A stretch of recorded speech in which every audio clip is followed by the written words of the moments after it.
بسم اللہ الرحمن الرحیم۔ السلام علیکم ورحمۃ اللہ وبرکاتہ۔ اگر مجھے اس بات کا علم ہوتا کہ آپ مجھے کس کام میں گھسیٹ رہے ہیں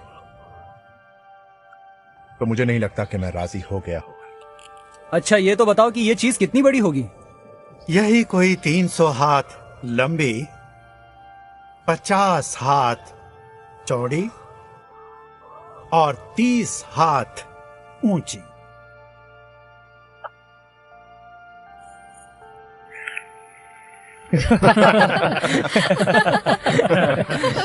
نوح، آپ پر اللہ کی رحمت۔ بس ہم اپنے سوکھے ہوئے انگور کے باغات کے لیے سالہ سال سے یہ نہر کھود رہا ہے۔ میرا مطلب آپ پر شک و شبہ کرنا بالکل نہیں تھا ابا جان، مگر بارش کہاں سے؟ آسمان سے پانی میرے بیٹے۔ پیارے ناظرین، آج کی اس ویڈیو میں ہم بات کریں گے اللہ کے عظیم پیغمبر حضرت نوح علیہ السلام کی مکمل زندگی کی۔ حضرت نوح علیہ السلام انبیاء علیہم السلام میں سے ایک عظیم رسول ہیں، جنہیں اللہ نے اولو العزم پیغمبروں میں شامل کیا۔ اور پھر اللہ نے دیکھا کہ زمین پر آدمی کے گناہ اور ظلم بڑھ گئے ہیں، اور اس کے دل کا سوچا ہوا ہر خیال ہر قسم کی برائی اور نقصان دہ سوچ پر منحصر ہے۔ تب اللہ تعالیٰ نے فرمایا، میں اس آدمی کو تباہ و برباد کر دوں گا جس کی تخلیق خود میں نے کی ہے، روئے زمین پر انسان اور حیوان دونوں، اور رینگنے والی چیزوں اور ہوا میں اڑتے ہوئے پرندے، جن کے لیے مجھے افسوس ہے کہ میں نے انہیں پیدا کیا ہے۔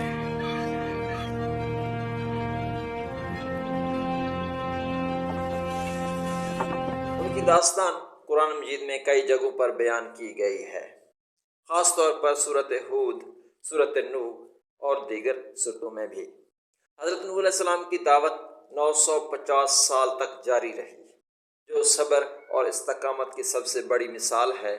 آئیے قدم با قدم ان کی زندگی کا جائزہ لیتے ہیں۔ حضرت نوح علیہ السلام کا نسب حضرت آدم علیہ السلام سے ملتا ہے۔ روایات کے مطابق حضرت آدم علیہ السلام اور حضرت نوح علیہ السلام کے درمیان 10 قرنیں گزری تھی۔ بعض مفسرین کے نزدیک حضرت نوح علیہ السلام حضرت ادریس علیہ السلام کے بعد آئے۔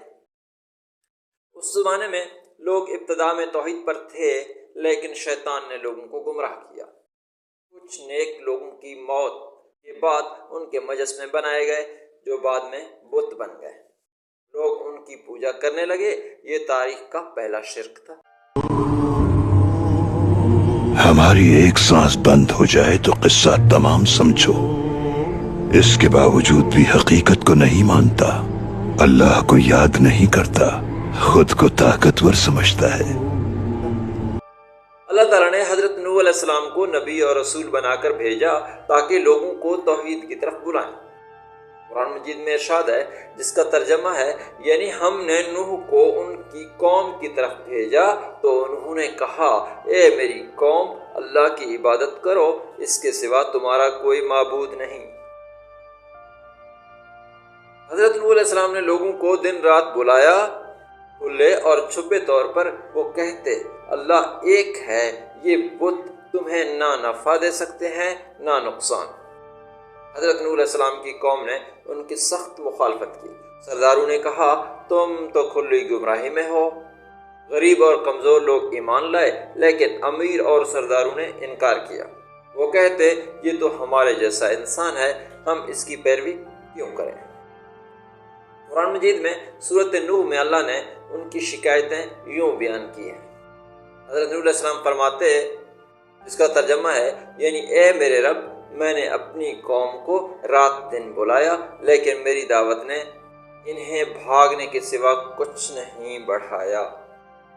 وہ لوگ کانوں میں انگلیاں ڈالتے، کپڑوں سے منہ چھپاتے۔ حضرت نوح علیہ السلام نے 950 سال تک دعوت دی۔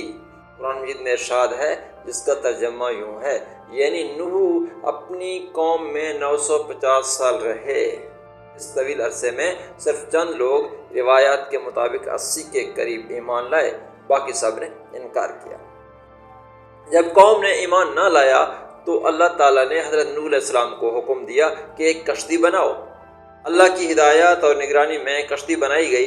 یہ سمندر سے دور ایک جگہ پر بنائی گئی۔ لوگ مذاق اڑاتے، اے نوح، نبوت چھوڑ کر بڑھائی کا کام شروع کر دیا ہے، سمندر سے دور کشتی کیوں بنا رہے ہو؟ حضرت نوح علیہ السلام صبر سے کام لیتے اور کہتے تم دیکھو گے اس پر عذاب آتا ہے۔ کشتی مکمل ہوئی تو اللہ نے حکم دیا ہر قسم کے جانوروں کا ایک جوڑا ایمان والوں اور اپنے گھر والوں کو سوار کرو، سوائے ان کے جن پر عذاب کا فیصلہ ہو چکا ہے۔ پھر عذاب آیا، آسمان سے بارش اور زمین سے پانی ابل پڑا، لہریں پہاڑوں جیسی ہو گئی۔ حضرت نوح علیہ السلام کا ایک بیٹا کافر تھا، وہ پہاڑ پر چڑھ گیا۔ حضرت نوح نے پکارا بیٹا ہمارے ساتھ سوار ہو جا، اس نے کہا پہاڑ مجھے بچا لے گا، پھر لہر نے اسے ڈبا لیا۔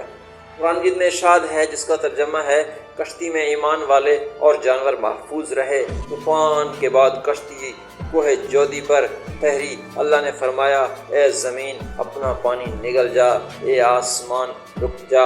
حضرت نوح علیہ السلام اور مومنین اترے، اللہ کا شکر ادا کیا، کافروں کا نام و نشان مٹ گیا۔ طوفان کے بعد زمین پر نئی زندگی شروع ہوئی۔ حضرت نوح علیہ السلام کے 3 بیٹوں سام، حام اور یافس سے انسانوں کی نسل آگے بڑھی۔ حضرت نوح علیہ السلام کی عمر کے بارے میں روایات مختلف ہیں، لیکن نبوت اور دعوت کا دور 950 سال تھا۔ وہ اللہ کے شکر گزار بندے تھے۔ موت کے وقت انہوں نے بیٹوں کو نصیحت کی اللہ کی عبادت کرو اور شرک سے بچو۔ پیارے ناظرین، حضرت نوح علیہ السلام کی زندگی سے سبق ملتا ہے صبر، استقامت، توحید کی دعوت، اللہ پر توکل۔ آج بھی ہماری ذمہ داری ہے کہ توحید کو پھیلائیں۔ اللہ ہم سب کو حضرت نوح علیہ السلام کی طرح صبر عطا فرمائے اور ہمیں توحید پر قائم رکھے۔ آمین آمین ثم آمین۔